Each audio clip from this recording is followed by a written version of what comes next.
Hello everyone, this is Dr. Chandni here. Welcomes you to my channel Dr. Chandni's Homeopathy. So we had studied the overall respiratory system और अब हम आज लेने वाले हैं regulation of respiration, which is the last topic of respiratory series. I hope you all watched the previous videos to understand it fully, clearly.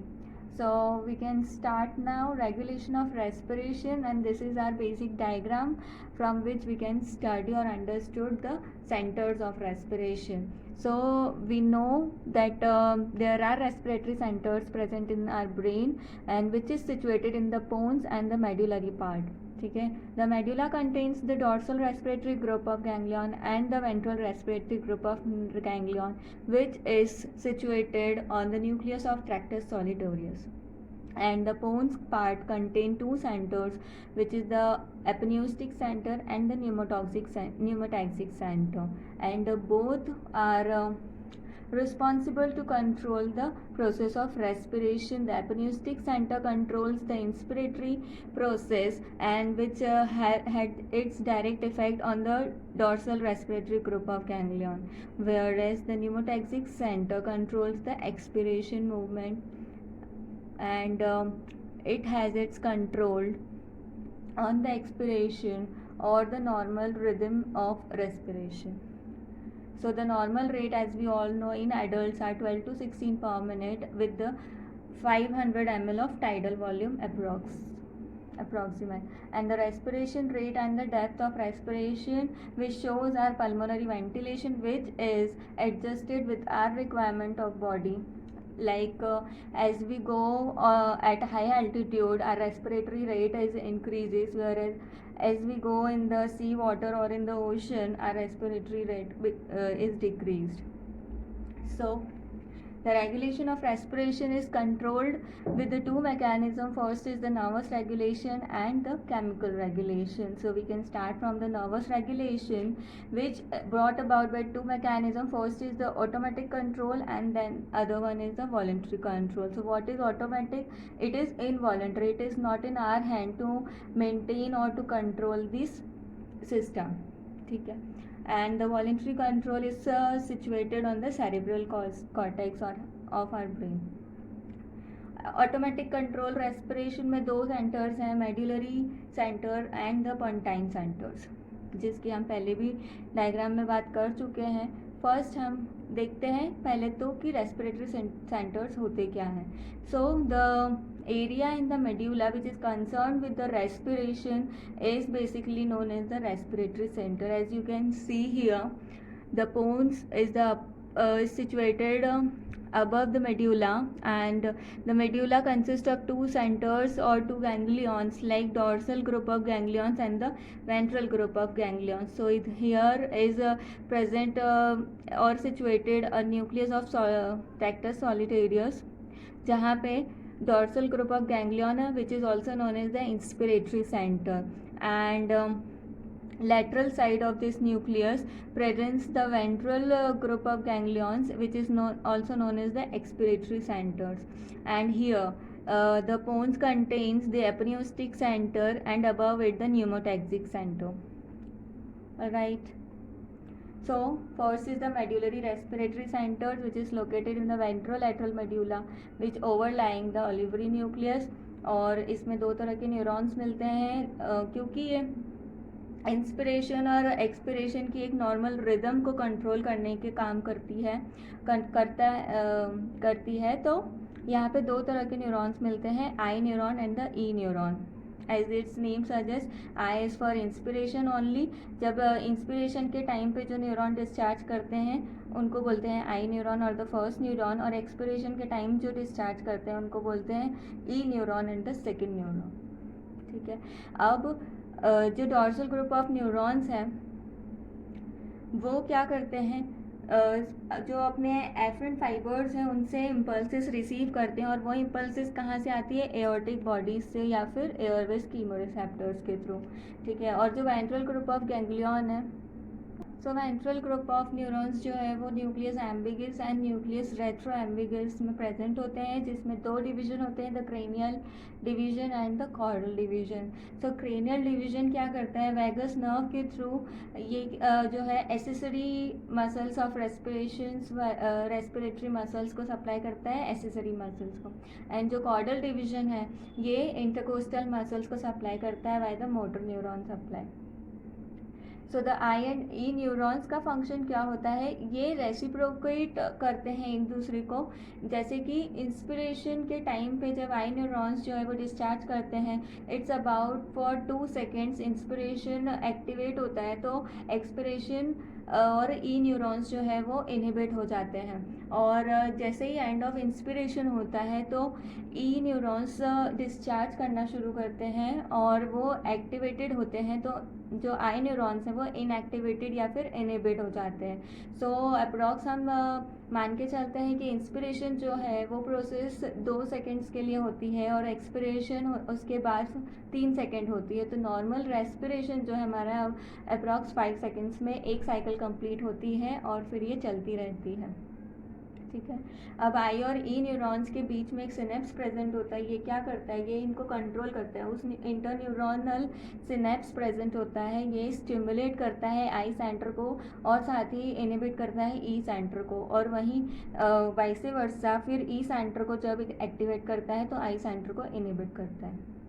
This is the diagram for I neuron, blue is for inspiratory neuron and E purple color denotes to the expiratory neuron. So the blue one present in the epineustic center or dorsal respiratory group center, which is for inspiration, and purple one is present on the ventral respiratory group, which is for expiration, while the pneumatoxic center contains both inspiratory and expiratory neurons. Then the pontine respiratory centers. Pontine respiratory center क्या करता है, ये primary इसका function क्या होता है, to control the medullary respiratory centre. जैसे कि हमने देखा जो नॉर्मल रिदम ऑफ रेस्पिरेशन है वो मेड्यूला से कंट्रोल होता है, और ये जो पोंटाइन सेंटर्स होते हैं ये मेड्यूला को कंट्रोल करते हैं। पोंटाइन में हमने देखा था 2 सेंटर्स प्रेजेंट हो रहे हैं, apneustic centre and the pneumotaxic centre. तो एपिन्यूस्टिक सेंटर क्या करता है, अपना डायरेक्ट इफेक्ट देता है डॉर्सल रेस्पिरेटरी ग्रुप को, और ये दोनों जो है इंस्पिरेशन को कंट्रोल करते हैं। जो एपिन्यूस्टिक सेंटर है वो lower part of the pons में प्रेजेंट होता है, and the activity in the vagus nerve from the airways and lungs it controlled by the epineustic center। अब इसमें भी 2 कंडीशन बनती हैं। अगर वेगाए इसकी इंटैक्ट रहेगी तो इसकी रिदम जो है कंटिन्यू मेंटेन रहेगी, but if you can cut the vagi or it or just skip the one movement, it arrest the whole respiration which is known as the apneusis। और इसको कंट्रोल करने के लिए क्या होता है, अपर पार्ट ऑफ न्यूरॉन में जो है मीडियल पैराब्रैकियल न्यूक्लियस प्रेजेंट होती है, जो एक्टिवेट करती है अपर पार्ट ऑफ न्यूरॉन को एंड इनहिबिट करती है लोअर पार्ट ऑफ न्यूरॉन को, which prevents the apneustic condition.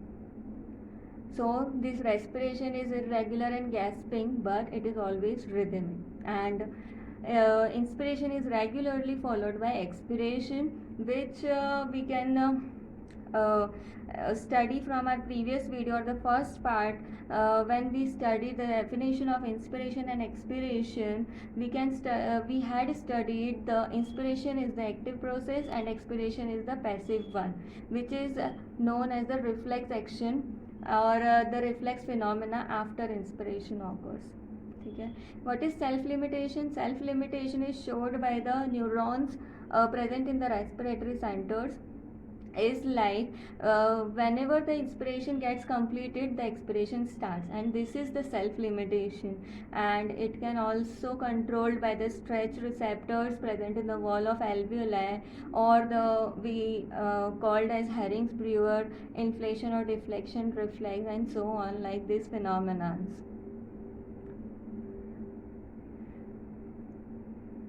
Now the voluntary control of respiration, जो हमने अभी पढ़ा वो क्या था, ऑटोमेटिक कंट्रोल ऑफ रेस्पिरेशन, जो हमारे कंट्रोल में नहीं है उसको रेगुलेट करना, but the voluntary control is in our hand. For example in the hyperventilation condition, for breath holding condition, और for forceful inspiration and the expirations like that. और इसके लिए जो यूज़ होते हैं या फिर इसमें जो वर्क करते हैं, they are the corticospinal tract और द कॉर्टिकोबल्बल ट्रैक्ट न्यूरॉन्स. ठीक है, कॉर्टिकोस्पाइनल ट्रैक्ट न्यूरॉन्स जो है वो सेरेब्रल कॉर्टेक्स से ओरिजिनेट होकर स्पाइनल मोटर न्यूरॉन्स तक जाते हैं और रेस्पिरेटरी मसल्स को सप्लाई करते हैं. So the genesis of inspiration, ये जैसे एपन्यूस्टिक सेंटर जब एक्टिवेट हो जाएगा तो वो रिथमिसिटी अपनी मेंटेन करेगा, डीआरजी को रिफ्लेक्ट करेगा discharge, and the inspiration takes on. ठीक है, this discharge over the pathway in the spinal cords to C3, C4, C5 and T12. The genesis of expiration, whenever the inspiration must be inhibited, the expiration proceeds on its own because it is a passive process or it is a reflex phenomena. इसके लिए pneumotaxic centre जो है वो responsible होता है. जैसे ही एपनिस्टिक centre पे inhibitory impulse वो सेंड करता है, इंस्पिरेशन स्टॉप हो जाएगा और एक्सपिरेशन स्टार्ट हो जाएगा. और साथ ही जैसे कि हमने पहले बात की कि स्ट्रेस रिसेप्टर्स का भी इसमें बहुत इम्पॉर्टेंट रोल होता है, क्योंकि as soon as lung is fully extended और fully expanded with its normal degree, क्या होता है, स्ट्रेस रिसेप्टर्स एक्टिवेट हो जाते हैं which is present on the wall of alveoli, and वो एक इम्पल्स सेंड करते हैं to the apneustic centre which is inhibitory in nature, जिससे इंस्पिरेशन स्टॉप हो जाए एंड एक्सपिरेशन स्टार्ट हो जाए. तो जो हमने मैकेनिज्म ऑफ एक्सपिरेशन में देखा था कि जब एक्सपिरेशन स्टार्ट होगा तो ऑब्वियसली क्या होगा, लंग्स जो है वो रिलैक्स होना शुरू कर देगा. इससे क्या होता है, हम लंग्स को बर्स्ट आउट होने से और ओवर एक्सपांड होने से प्रिवेंट कर सकते हैं. The apneustic center which stimulates the expiratory center and reciprocates the inspiratory center. Apneustic center, it gets inhibitory center. As a result, inspiration gets stopped discharging their impulses and expiration follows it passively. So ये एक basic phenomena है. और expiration जब भी active होता है, मतलब कब एक्टिव होता है वो, ऑल्दो ये हमेशा पैसिव ही होगा, बट एक्टिव के कंडीशन में होगा जब हम हैवी एक्सरसाइज करते हैं या फिर वॉलेंट्री हाइपरनिया की कंडीशन होती है, उस वक्त जो है एक्सपायरेशन एक्टिव हो जाता है. Now the regulation of rate and depth of respiration, इसका एग्जैक्ट मैकेनिज्म अभी तक अननोन है, लेकिन ये मान के चलते हैं कि जो इंस्पिरेटरी न्यूरॉन्स हैं वो रेस्ट पीरियड में 12 to 15 टाइम्स पर मिनट के स्पीड से बर्स्टिंग एक्टिविटी करते हैं या फिर इम्पल्स रिलीज़ करते हैं, जिसको हम बोलते हैं इंस्पिरेटरी रैम्प सिग्नल्स. और जितने ज़्यादा सिग्नल्स ये रिलीज़ करते हैं उतना ज़्यादा रेट बढ़ता है. Unlike the inspiratory, expiratory neurons जो है वो स्पॉन्टेनियसली डिस्चार्ज नहीं करते हैं, लेकिन they can be excited by the efferents and converge on them and inspiratory neuron from many sources.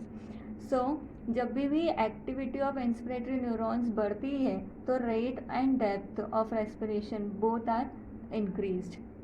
Depth of inspiration क्यों बढ़ रहा है, क्योंकि जैसे कि बात की हमने, लंग्स जो है फुल्ली एक्सपांड होता है, तो जितना ज़्यादा वॉल्यूम बढ़ेगा लंग्स का, जितना उतना ही ज़्यादा अमाउंट में हम एयर इनहेल कर पाएंगे. तो इससे क्या बढ़ेगा, हमारा डेप्थ ऑफ रेस्पिरेशन बढ़ेगा. और इसके वाइसे वर्सा, जितना ज़्यादा लंग एक्सपांड होगा उतनी जल्दी इनहिबिटरी इम्पल्स को सेंड करना होगा टू द न्यूमोटैक्सिक एफरेंट्स, और जितना जल्दी वो सेंड करेंगे तो उससे क्या होगा, रेट ऑफ रेस्पिरेशन बढ़ेगा. Now the factors affecting the respiration centers are chemical stimuli and hormones and the non-chemical stimuli. So afferent centers from higher centers is first in from the cerebral cortex. क्या होता है, anterior cingulate gyrus जो है वहाँ से electrical impulses generate होती है. ठीक है, और इलेक्ट्रिकल स्टिमुलेशन होता है तो मोटर कॉर्टेक्स न्यूरॉन्स का स्टिमुलेशन होता है विच इन्हेंस द रेस्पिरेशन। और इसके लिए कॉर्टिकोबल्बर ट्रैक्ट है which is acting in the medulla and the corticospinal tracts which controls the spinal motor neurons or the respiratory muscles. Now next is the hypothalamus and the limbic system activation। जब भी pain की, emotional disturbance की, fear, anxiety और anger की condition बनती है तो हमारा लिम्बिक सिस्टम और the hypothalamus gets activated which stimulates our respiration और controls our rate and depth of respiration.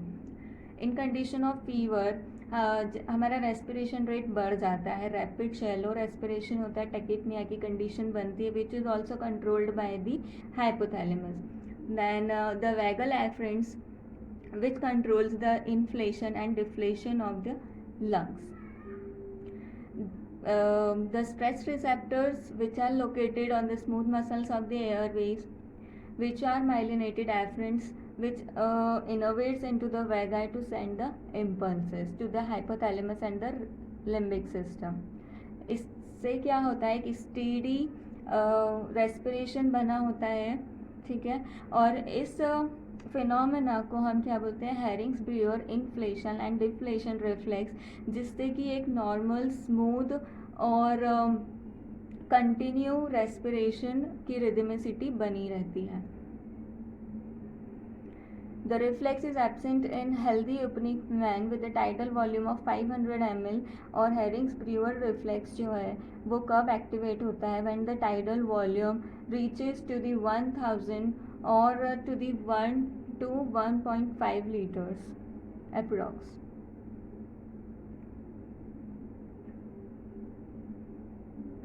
ये काम करता है हमारे रेस्पिरेशंस को मेंटेन करने के लिए।